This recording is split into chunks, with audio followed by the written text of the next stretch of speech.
Olá, amigo do Ressaca Motor, seja bem-vindo a mais um vídeo. Eu sou Matheus Pucci e hoje nós vamos iniciar a nossa análise das duplas da temporada 2024. Em cada vídeo nós teremos duas equipes sendo analisadas, para não ficar muito longo, né, para a gente manter o padrão que nós temos aqui no canal, e também já fazer esse parecer do que rolou durante o ano.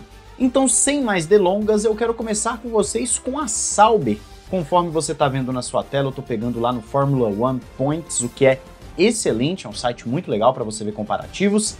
E então nós temos o comparativo entre Guan Yu Zhou e Valtteri Bottas numa temporada muito ruim da Sauber, em que teve por 95% da temporada o pior carro. Eles melhoraram mesmo no finalzinho do finalzinho, conseguindo inclusive marcar uns pontinhos. Então, em voltas completadas, você vê que ambos completaram grande parte das voltas possíveis, com o Guan Yu Zhou inclusive completando mais voltas do que o Valtteri Bottas. A média de posição no grid foi 17º do Zhou e 15º do Bottas, já dá para ver claramente uma equipe muito mal, muito abaixo. Resultado de corrida, uma média de 15º para os dois, e os pontos você tem o Guan Yu Zhou com 4 pontos e o Valtteri Bottas com 0. A análise dos pontos não pode ser feita friamente olhando única e exclusivamente números, porque senão a gente vai falar que o Bottas foi muito pior que o Zhou e aquela coisa toda, e não foi bem isso que aconteceu. Até porque se você desce um pouquinho para o comparativo, nós temos o seguinte: na temporada o Zhou acabou ficando na frente do Valtteri Bottas, o Bottas ficou em 22º numa temporada de 20 pilotos, né? Obviamente você tem outros pilotos reservas que acabaram entrando. Só que no comparativo de grandes prêmios, você tem 14-10 para o Valtteri Bottas. Não é o melhor resultado que você espera de um Bottas, que é um bom piloto, um piloto experiente, piloto que já foi de equipe de ponta, contra um Guan Yu Zhou, que é um piloto normal. Não vou dizer que é ruim, porque até o cara ruim da Fórmula 1 é bom, mas espera-se mais do Valtteri Bottas. A gente pode atribuir ao carro que o carro é tão ruim, mas tão ruim, que às vezes até equipara os pilotos? Ok. Você pode até falar isso. E baseado no grid de largada, o Valtteri Bottas tem uma vantagem de 21-3. Isso aqui já diz muito mais sobre velocidade pura dos dois. E o delta foi de 3 décimos em favor do Valtteri Bottas. Então nessa brincadeira, você tem um Valtteri Bottas mais rápido quando a gente fala de velocidade pura, porém em resultado o Guan Yu Zhou acabou ficando superior, como você vê aqui com os 4 pontinhos do Qatar, e manteve os 4 pontos, né, não marcou mais pontos em Abu Dhabi.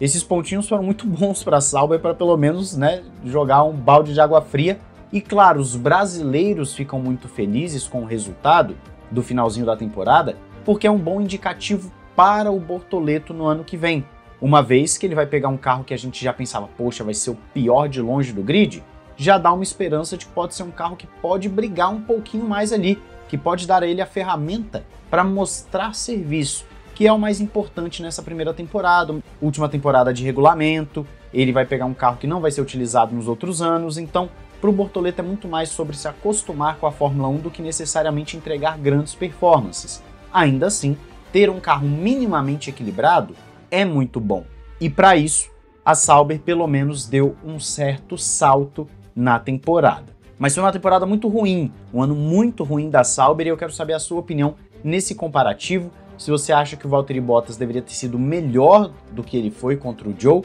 fala aí nos comentários. Agora nós vamos para os comparativos da Williams. Nós tivemos mudança de pilotos, então é necessário olhar os dois.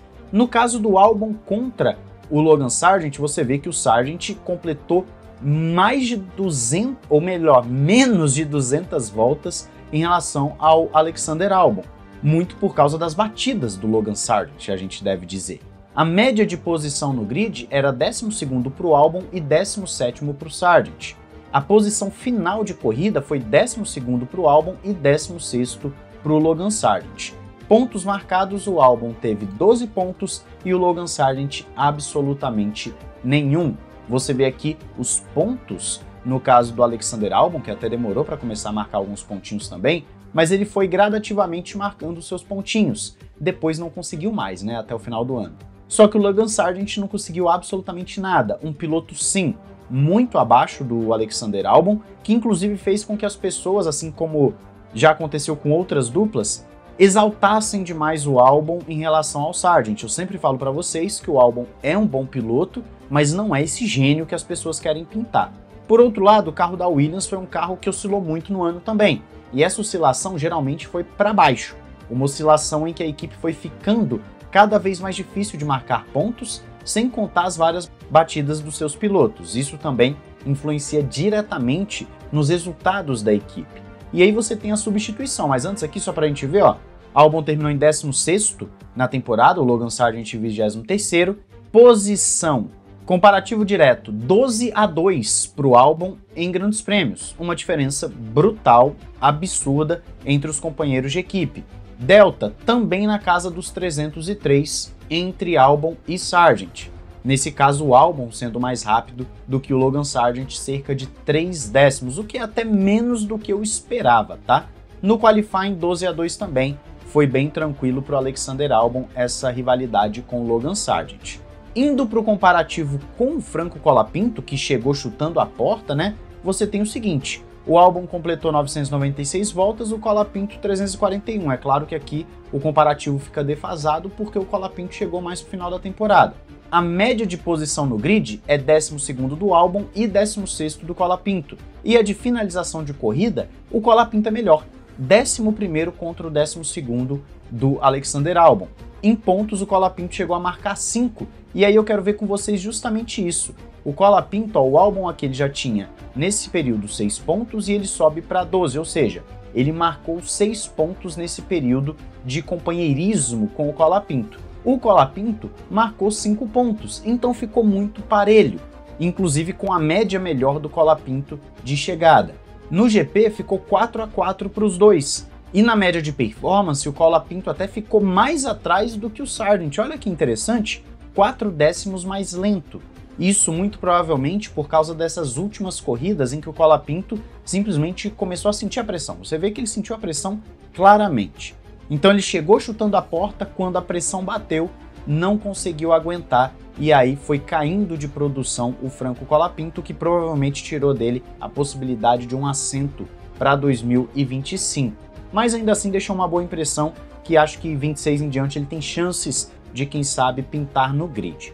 Então essas equipes foram equipes que oscilaram muito. Na verdade, a Sauber manteve um padrão horroroso ao longo da temporada e cresceu bem no finalzinho, enquanto a Williams oscilou bastante e sofreu muito com as batidas dos seus pilotos.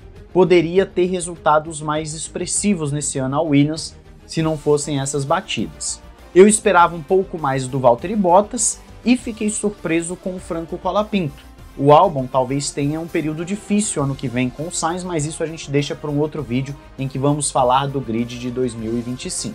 Eu quero saber a sua opinião sobre essas duas duplas, ou melhor, essas 3 duplas, né? Porque tivemos 2 na Williams. Diz aí nos comentários, me fala o que te surpreendeu, o que você viu de diferente. Não esqueça de se inscrever e ativar o sininho. Postaremos os próximos comparativos em breve, a não ser que tenha alguma notícia muito bombástica, tal. Hoje mesmo a gente já deve ter outro comparativo. Um grande abraço, valeu e falou!